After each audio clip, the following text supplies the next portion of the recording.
Hoy quisiera introducir nuestra meditación con una pregunta que quizás para usted, si es creyente, le suene un poco retórica en el sentido que la respuesta es muy lógica.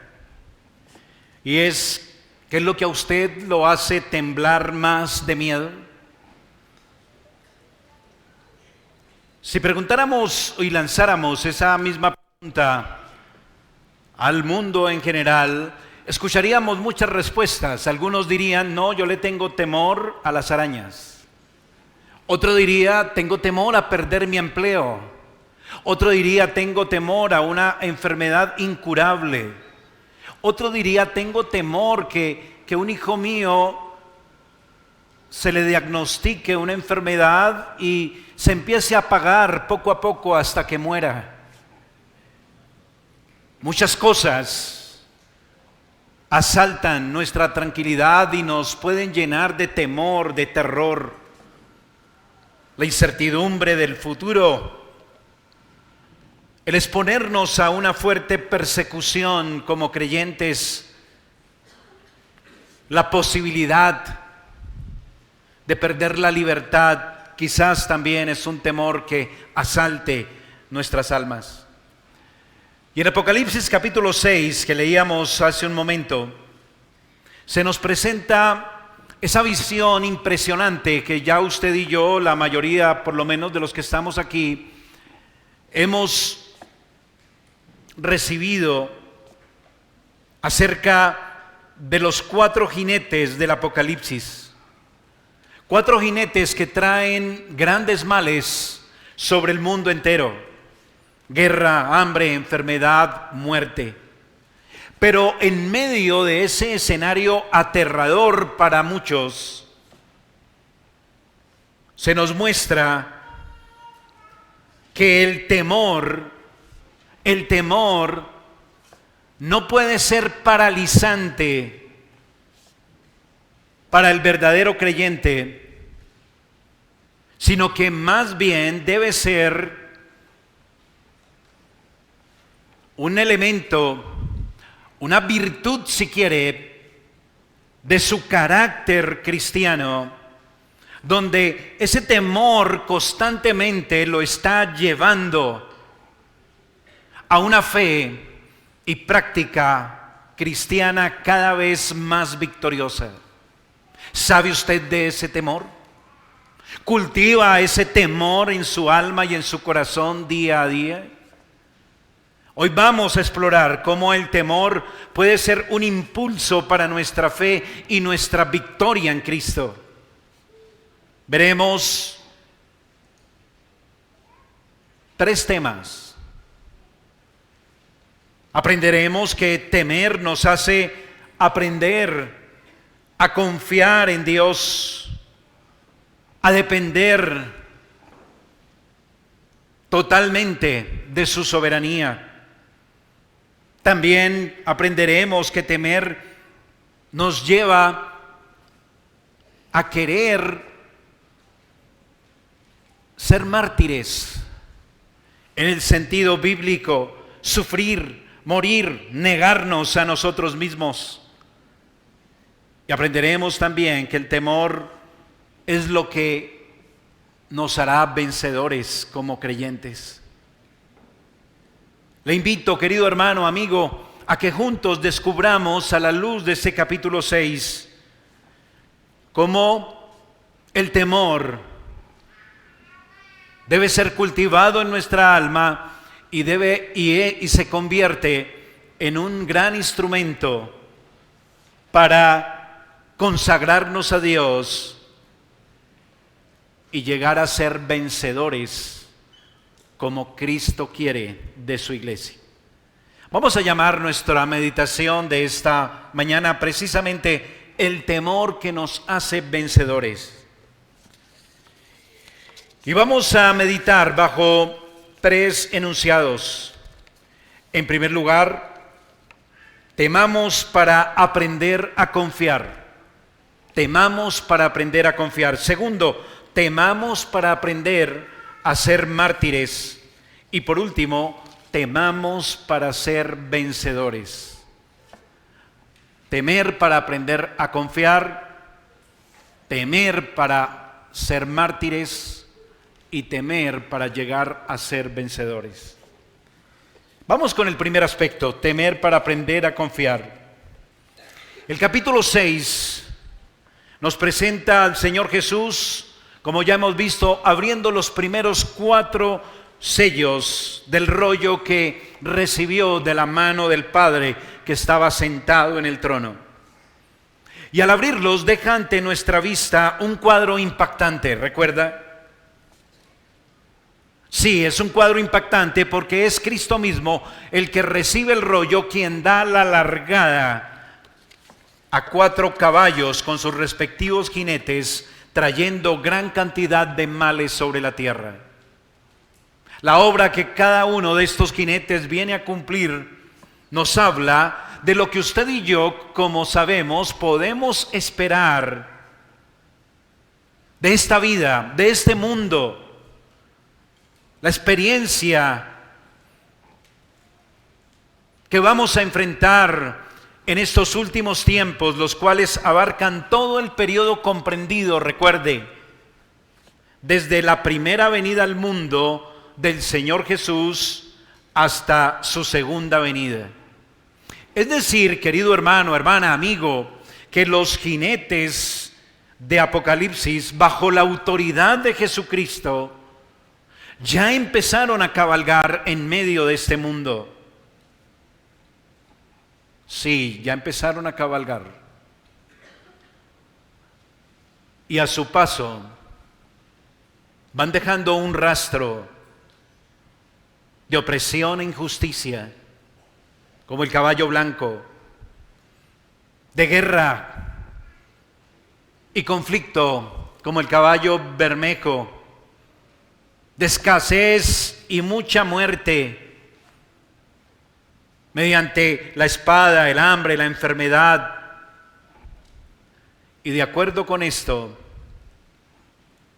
advertimos también que tanto estamos listos para enfrentarnos a esto y que tanto estamos confiando y consolados por Cristo, porque sabemos que Él es el que está al control de todas estas cosas. Sabemos que el propósito del Señor es traer juicio sobre este mundo incrédulo y a la vez, como su pueblo vive en medio de este mundo, que su pueblo sea purificado y preparado, asegurándole su entrada en el reino de Dios mediante muchas tribulaciones. Hermano amigo, ante este aciago panorama que se revela ante nuestros ojos a la luz de estos 4 jinetes,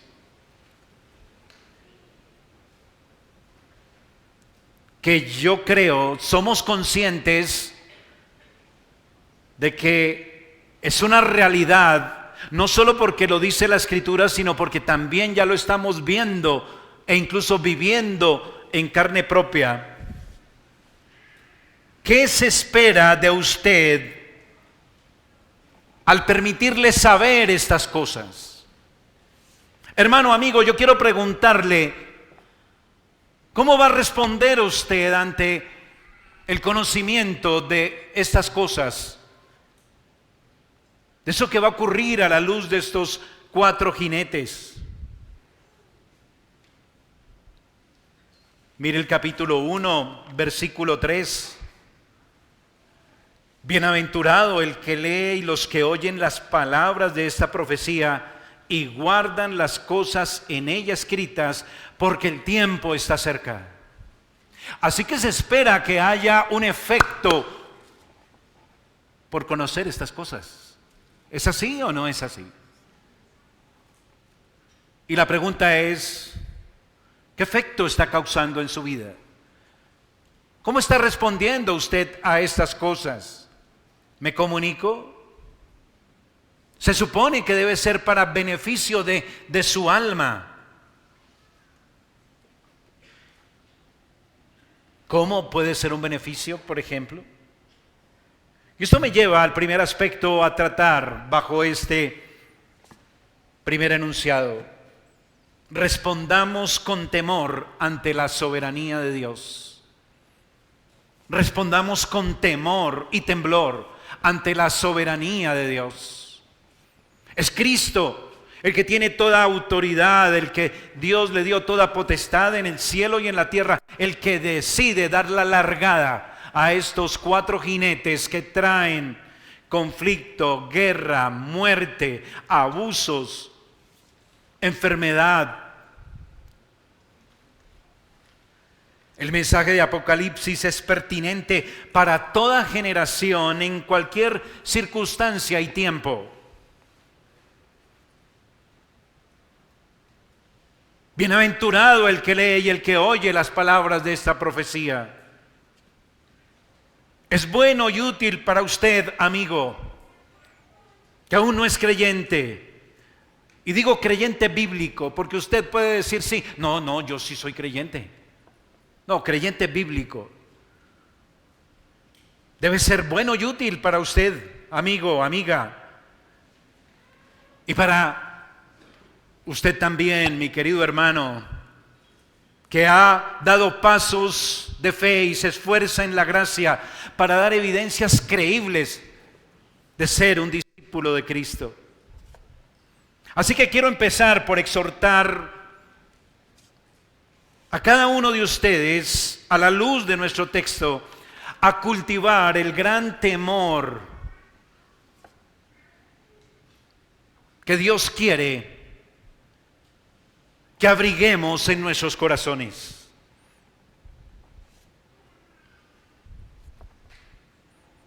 Porque Dios nos ha permitido conocer estas cosas por pura gracia. Para eso, para que temamos.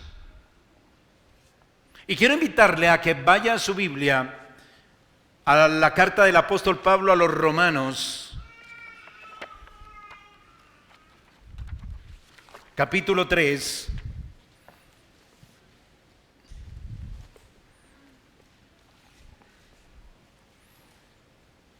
y el versículo 10 hasta el 18.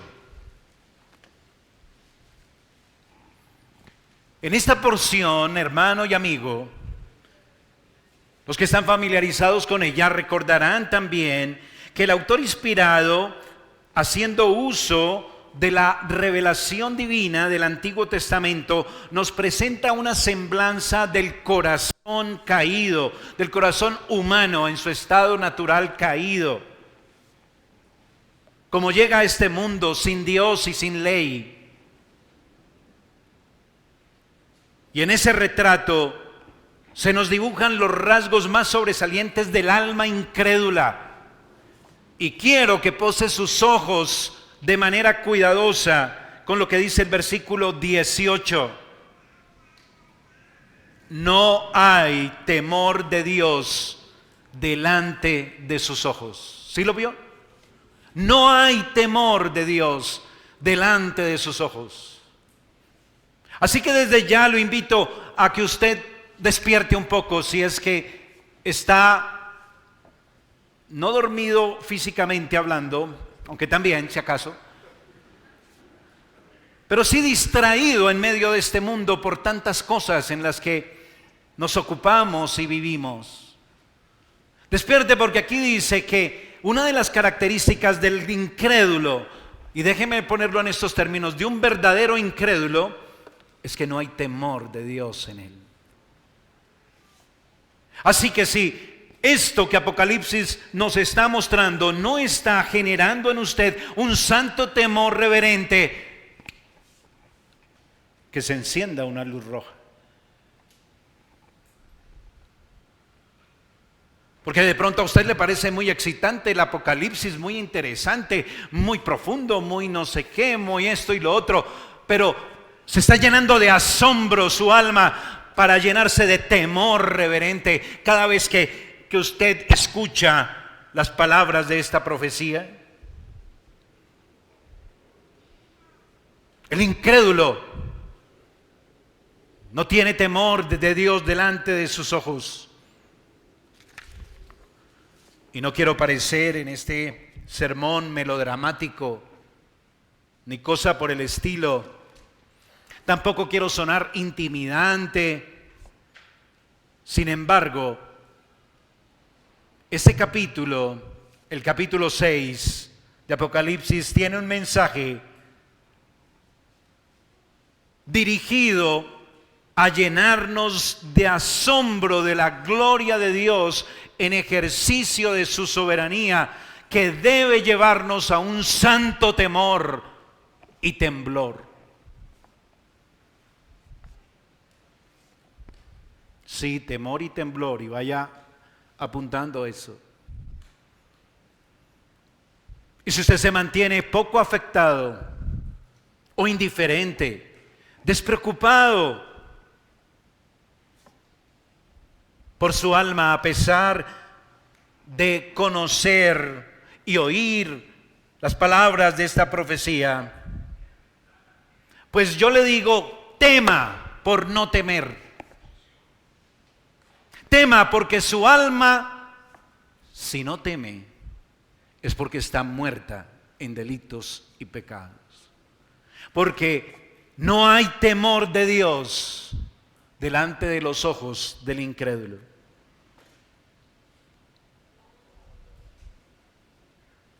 Y eso significaría que usted es de los que tiene nombre de que vive, pero está muerto. ¿Recuerda el mensaje a la iglesia de Sardis en el capítulo 3? Recordémoslo, vaya allí nuevamente, por favor. 3, versículo 1. Leo el 2, sé vigilante. Mire, sé vigilante, vele, despierte, afirme las cosas que están para morir, porque no he hallado tus obras perfectas delante de Dios. ¿Y por qué dice esto el Señor a su iglesia? Mire la última parte del verso 1. Yo conozco tus obras, que tienes nombre de que vives y estás muerto. Verso 3, acuérdate pues de lo que has recibido y oído y guárdalo y arrepiéntete, pues si no velas vendré sobre ti como ladrón y no sabrás a qué hora vendré sobre ti. Así que se está llenando de asombro su alma y de temor su corazón con estas palabras de Apocalipsis que el Señor nos revela. Un gran pastor y predicador del pasado llamado John Murray dijo lo siguiente. Él dijo: el alma de la piedad es el temor de Dios. El alma de la piedad es el temor de Dios. Quiero que usted y yo recordemos lo que dice el profeta Jeremías en el capítulo 32. Jeremías, capítulo 32.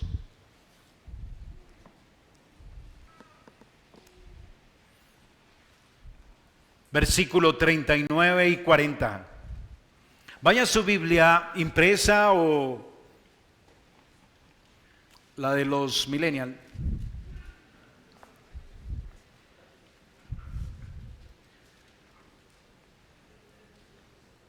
Verso 39 y 40. Dice: y les daré un corazón y un camino. ¿Para qué? Para que me teman perpetuamente, para que tengan bien ellos y sus hijos después de ellos, y haré con ellos pacto eterno, que no me volveré atrás de hacerles bien, y pondré, ¿qué? Mi temor en el corazón de ellos, para que no se aparten de mí. El temor es de creyentes. ¿Sí lo nota? Es de los que están dentro del pacto de gracia.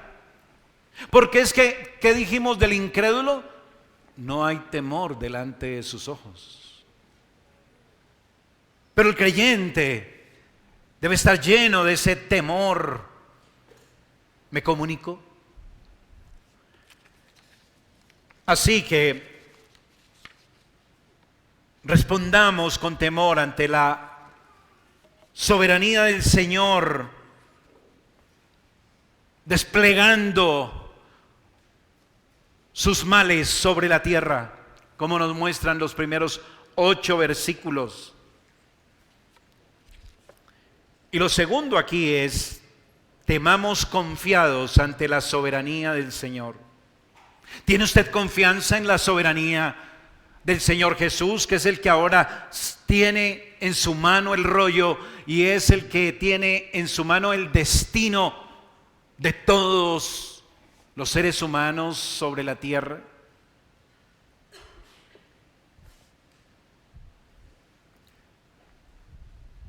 ¿Teme con confianza en saber eso que nos ha enseñado este libro de Apocalipsis, cuando el Señor toma el rollo del que está sentado en el trono? Temor con confianza pareciera una contradicción, ¿no le parece? Así es bien enunciado: temamos confiados, temor con confianza.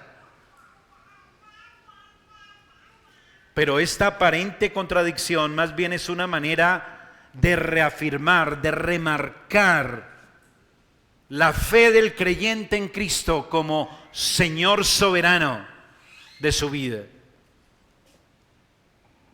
Sí, el Señor es soberano. ¿Y eso qué significa? Que puede hacer lo que quiera con nosotros, que puede tomar santos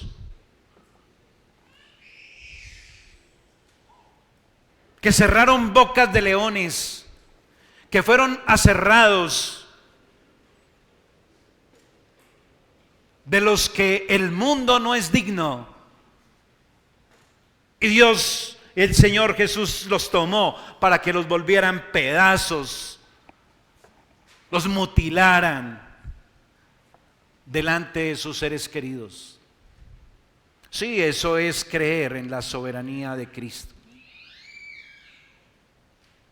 Eso es confiar en esa soberanía. ¿Sabe usted que el Señor puede traer a su vida el impacto de alguno de esos 4 jinetes que Él soltó? ¿Sabe usted eso realmente?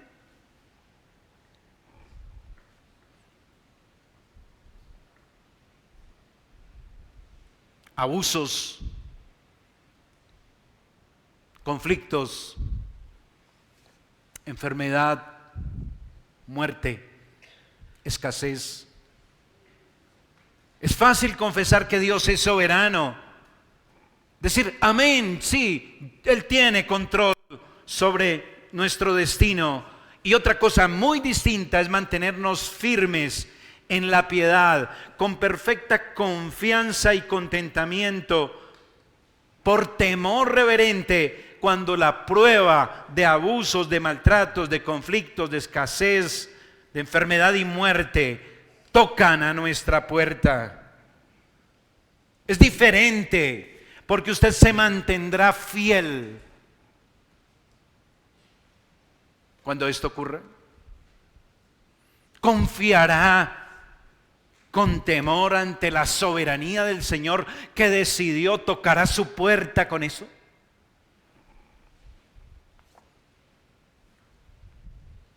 Un santo temor nos mantendrá firmes, hermanos, en la obediencia y consagración a su gloria, cuando la seguridad, nuestro bienestar están en riesgo. Cuando no solo el bienestar, la seguridad y la estabilidad están en riesgo, sino que el temor nos ayudará a estar firmes cuando, estando bajo esas pruebas, el mundo aparece para ofrecernos la solución si nosotros comprometemos nuestro testimonio y rebajamos un poco la verdad de las Sagradas Escrituras. Cuando usted, padre de familia, se encuentra con que no tiene empleo, que se acabó ya el último día de arriendo que pagó, que no hay nada en la alacena para dar de comer a sus hijos pequeños, y el mundo le dice, aquí está la solución: trabajo 24/7.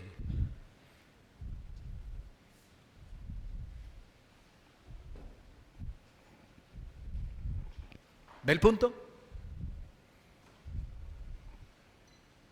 ¿Qué espera? Mire, aquí está el trabajo. Ahí está la solución para todo.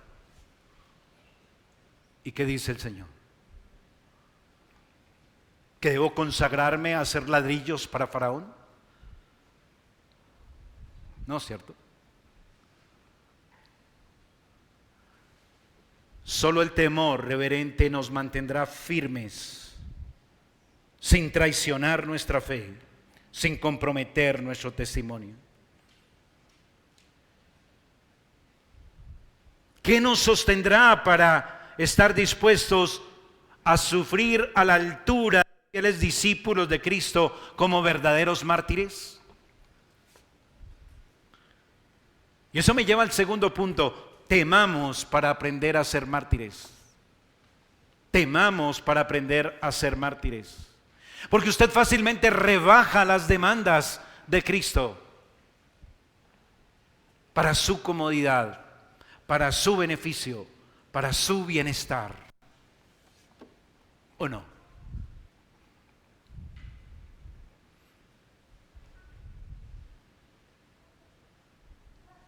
Temamos para aprender a ser mártires. Los versículos siguientes, después de estos jinetes, recuerde del verso 9 en adelante, nos conducen frente a otra visión que nos confronta. Quiero recordarla, mire el verso 9. Cuando abrió el quinto sello, vi bajo el altar las almas de los que habían sido muertos por causa de la palabra de Dios y por el testimonio que tenían. ¿Qué tanto está usted dispuesta a sacrificarse para mantenerse fiel a la palabra y al testimonio cristiano? Esa es la pregunta que el Señor nos permite inferir de esto que estamos leyendo. Debemos hacérnosla con solemnidad. ¿Estamos dispuestos? Permítame considerar algunos aspectos que nos ayuden a cultivar el santo temor reverente para bien de nuestras almas, para estar dispuestos a ser mártires. En primer lugar, el privilegio de ofrendar nuestras vidas. Retomando un poco lo que ya vimos en la última oportunidad, recuerde que aquellos mártires que están aquí en esta visión bajo el altar de Dios están representando esas almas que han sido ofrecidas, o mejor, esas vidas que han sido ofrecidas y consagradas completamente a Dios como un sacrificio vivo y santo, y por eso están en ese lugar especial, están bajo el altar frente al trono de Dios. Vaya conmigo a Romanos capítulo 8, versículos 36 y 37. Romanos 8, 36 y 37.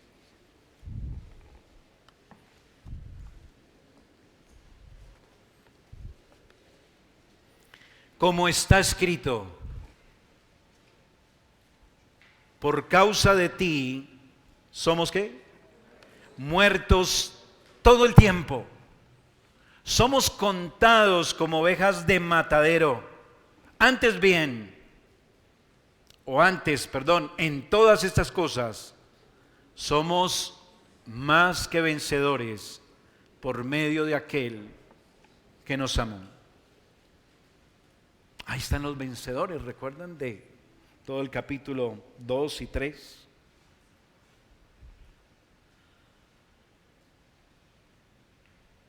Dice, por causa de ti somos muertos todo el tiempo. La vida cristiana, hermanos, es una profesión, un llamado a la muerte, al sufrimiento. Es la marca, recuerda que vimos, de un creyente, quien no estima su vida en este mundo como un tesoro al cual aferrarse, sino que muere cada día tomando su cruz, la cruz de Cristo, es decir, negándose constantemente para glorificar más al Señor, y vive como muerto todo el tiempo, y aparentemente, por esa razón, lo ven los demás como si fuera alguien que lleva una vida miserable, un perdedor, un derrotado. Pero dice Pablo, mas en esto somos más que vencedores. ¿Por qué? Porque recibiremos de nuestro Señor y Salvador grandes honores y privilegios por vivir como perdedores y derrotados en este mundo.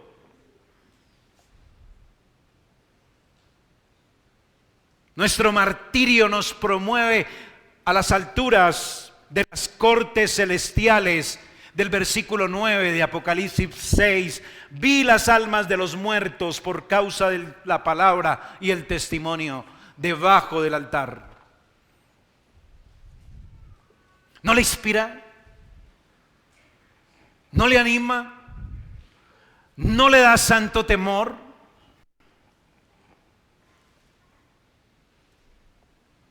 ¿En su alma?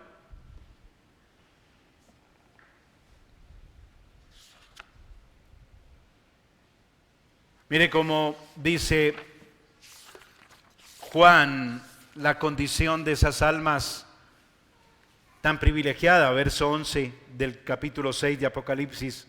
Se les dieron vestiduras blancas y se les dijo que descansen todavía un poco de tiempo. Se les dieron vestiduras blancas que simbolizan santidad, justicia delante de los ojos de Dios, pureza, es decir, han entrado en una condición donde ya no pueden pecar más. ¿Se imaginan? No pueden ya pecar más. Por eso son vencedores. Han sido promovidos. Pero como el martirio por la causa de Cristo en nuestra sociedad occidental es tan escaso,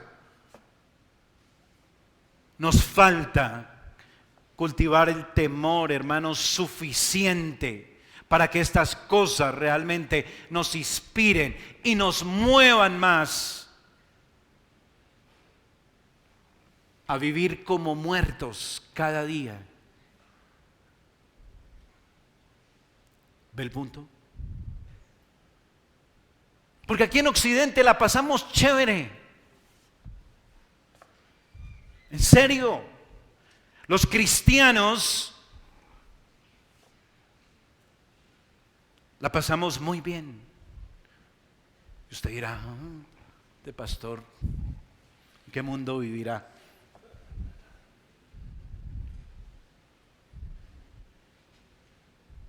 No le digo en qué mundo vivo.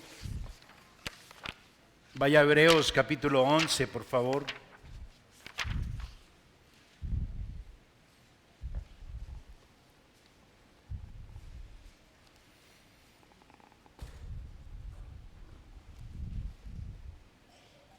Dice el versículo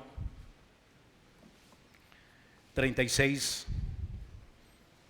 hablando de los cristianos: otros experimentaron vituperios, azotes y más de esto, prisiones, cárceles, fueron apedreados, aserrados, puestos a prueba, muertos a filo de espada. Anduvieron de acá para allá, cubiertos de pieles de ovejas, de cabras, pobres, angustiados, maltratados, de los cuales el mundo no era digno, errando por los desiertos, por los montes, por las cuevas y por las cavernas de la tierra. Y todos estos, aunque alcanzaron buen testimonio mediante la fe, no recibieron lo prometido. Eso no es ni parecido a lo que usted y yo vivimos hoy. ¿O usted vive así? Levante la mano el que dice que antes sufre más que estos. Por la fe y por el testimonio. ¿Cierto que no? Vivimos relajados. Por pura gracia. Pero eso no es para que nos falte temor en nuestras almas. Por eso mi segundo punto es: miremos a los mártires para temer. Ya no podemos ignorar, hermanos, más la difícil situación de nuestros hermanos y hermanas perseguidos en todo el mundo en el presente. Nosotros como que volteamos la mirada y no queremos que nos den informes sobre persecuciones de cristianos en otras latitudes, en países islámicos radicales, donde es un delito castigado con la muerte intentar predicar el evangelio. Muchos hoy se están reuniendo a escondidas en esos lugares para celebrar el día del Señor. Sus ciudades, sus casas son a menudo incendiadas. En un solo año, hace muy poco, una estadística arrojó que 200,000 cristianos murieron asesinados por no negar el nombre de Cristo. Millones de personas se enfrentan a acoso, a la pérdida de sus empleos, a una severa discriminación, a una persecución terrible y dolorosa. Sí, vivimos en tiempos malos.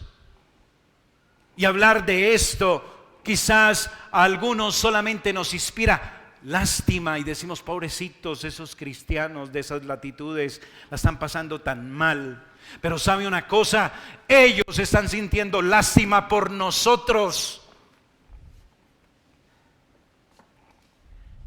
porque nos revolcamos en el materialismo, en la tranquilidad, en los paseos con la familia, en las celebraciones de unas y de otras, en andar distraídos con los entretenimientos del mundo y alejados del Señor, y de ser mártires que viven como muertos todos los días. ¿Ve el punto?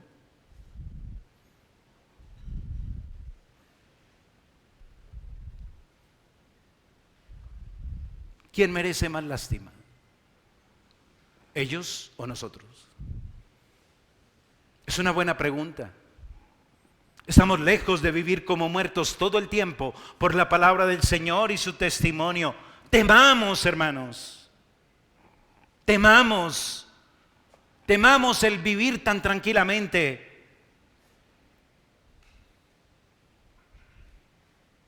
Prefiriendo ver televisión en lugar de hacer una obra piadosa que glorifique más a Dios.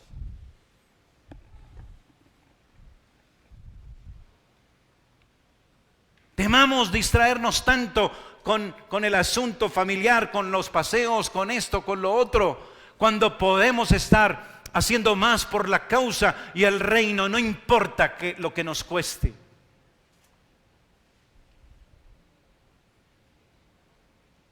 Claro, nos cuesta nuestra tranquilidad, nuestra zona de ¿qué? Sí, ustedes saben de lo que les estoy hablando.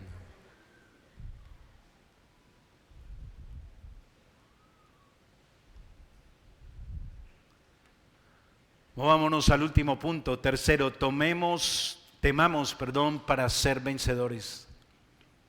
Capítulo 6 termina con una imagen intimidante que debe producir gran temor en todo aquel que pueda conocerla, oír de ella.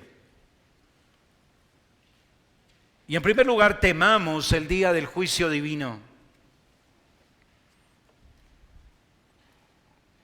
La última parte del capítulo 6 describe con colores vívidos el gran día del Señor y su ira. Versículo 11, mírelo por favor al 14. Y se le dieron, 12. Miré cuando se abrió el sexto sello, y aquí hubo un gran terremoto, y el sol se puso negro como tela de silicio, y la luna se volvió toda como sangre, y las estrellas del cielo cayeron sobre la tierra, como la higuera deja caer sus higos cuando es sacudida por un fuerte viento, y el cielo se desvaneció como un pergamino que se enrolla, y todo monte y toda isla se removió de su lugar. ¿Y cómo la ve? El gran día de la ira del Señor.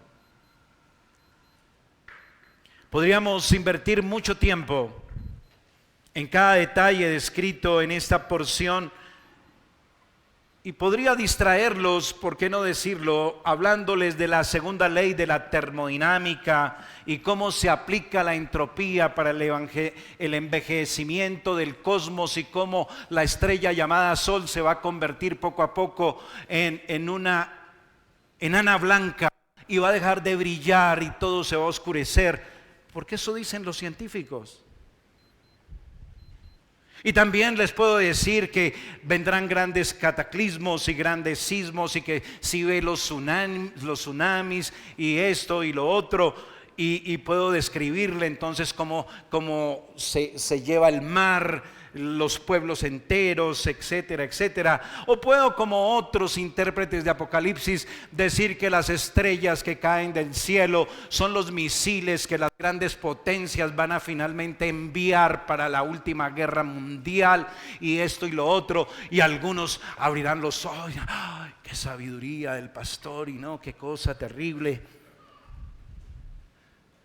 Pero sin ánimo de ser pragmático o simplista en la interpretación, debemos guardarnos de dogmatizar en cuanto a si realmente hay que entrar en esos detalles o no, si esta visión se debe interpretar simbólicamente o literalmente.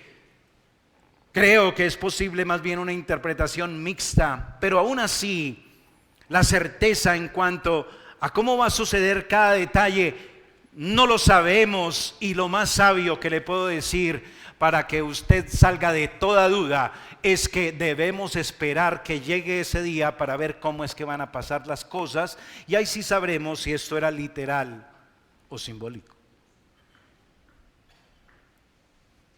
Pero no nos alejemos del mensaje central de nuestro texto, que tiene beneficio para su alma. Lo más adecuado es preguntarle a la Escritura de qué trata ese evento. Y si usted tiene una Biblia con referencias acerca de qué otros pasajes de la Escritura hablan de estas mismas cosas, usted verá que hay un gran listado allí, especialmente de los profetas del Antiguo Testamento. Y por ejemplo en Isaías 34 se habla del mismo tema, casi que con el mismo lenguaje de lo que acabamos de leer del versículo 12 al versículo 14.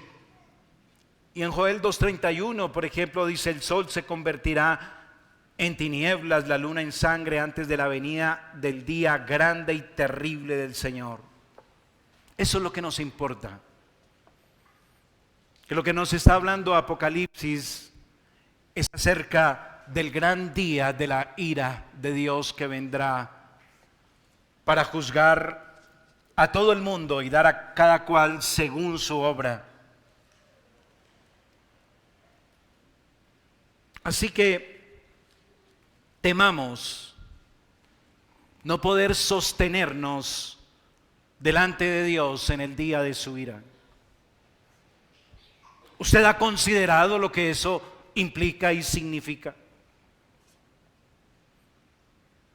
Eso es lo que los versos 15 al 17 nos describen para llenarnos de santo temor. Y los reyes de la tierra, los grandes, los ricos, los capitanes, los poderosos, todo siervo, todo libre, se escondieron en las cuevas y entre las peñas de los montes, y decían a los montes y a las peñas: caed sobre nosotros, escondednos del rostro de aquel que está sentado sobre el trono y de la ira del Cordero, porque el gran día de su ira ha llegado, y ¿quién podrá sostenerse en pie?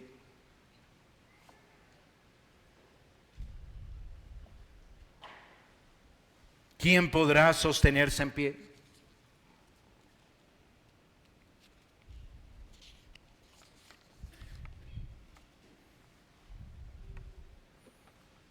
El tiempo me ha alcanzado y debo dejar hasta aquí mi meditación.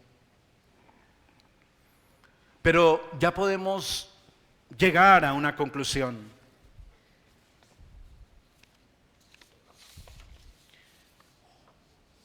Y esta conclusión es: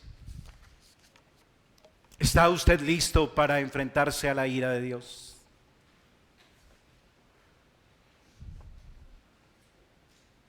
¿Quién, dice, quién podrá sostenerse en pie en el día de su ira?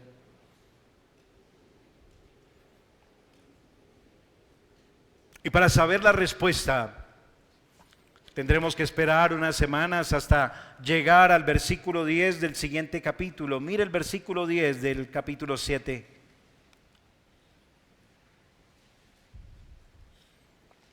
Y clamaban a gran voz diciendo: la salvación pertenece a nuestro Dios, que está sentado en el trono, y al Cordero.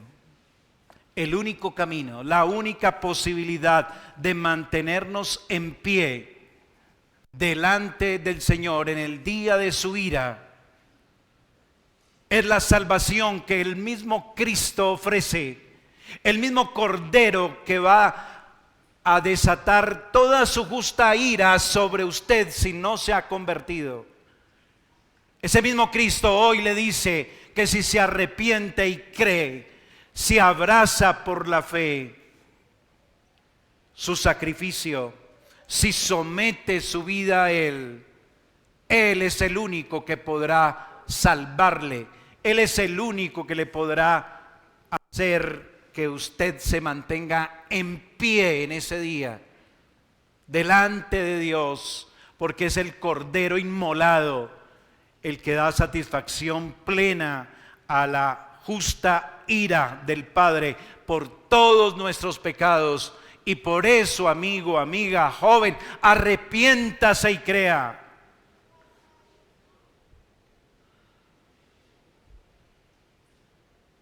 No se confíen que ese día de la ira está lejos. ¿Es usted de los que cree eso? ¿O dice: no, yo estoy muy joven todavía?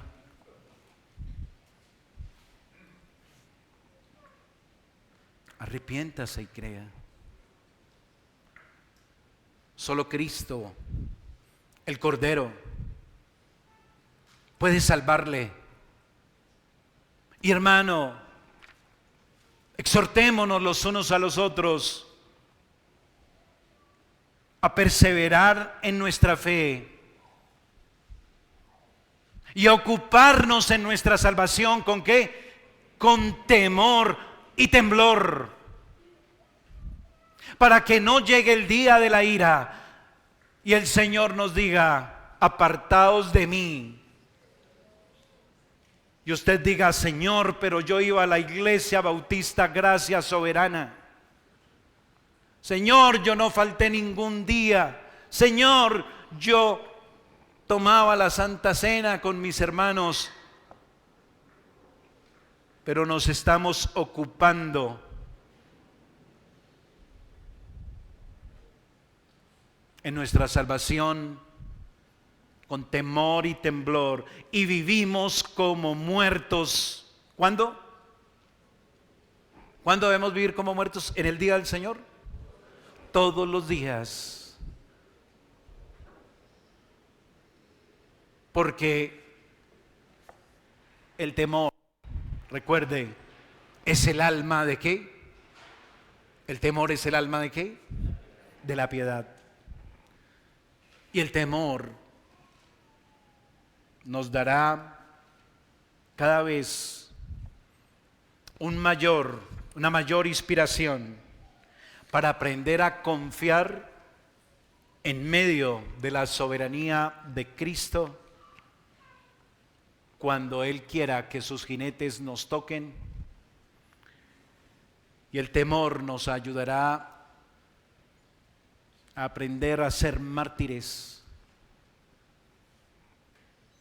y poder tener confianza de que estaremos vestidos de ropas blancas, porque consagramos nuestra vida a Dios y estaremos bajo el altar delante de su trono. Que el Señor bendiga su palabra, hermanos, y nos ayude en medio de nuestra debilidad.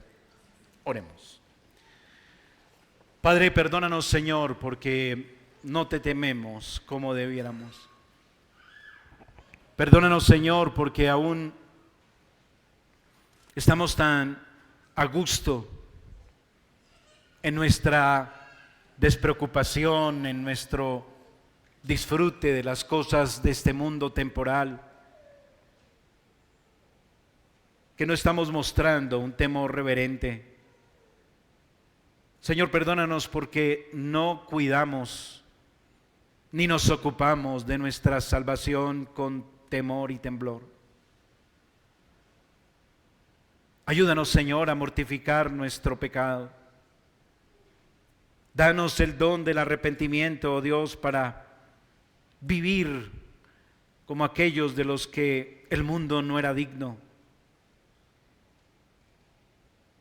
Permítenos, Padre, contemplar con mayor solemnidad las palabras de esta profecía. Y quieras tú que muchos hoy escuchen la voz del Cordero, ofreciendo perdón, salvación y vida eterna, y que no vayan a ser sorprendidos cuando el Cordero venga a traer toda su justa ira sobre los incrédulos y los malvados. Te pedimos, Señor, tu bendición sobre estas cosas en el nombre de Cristo. Amén y amén.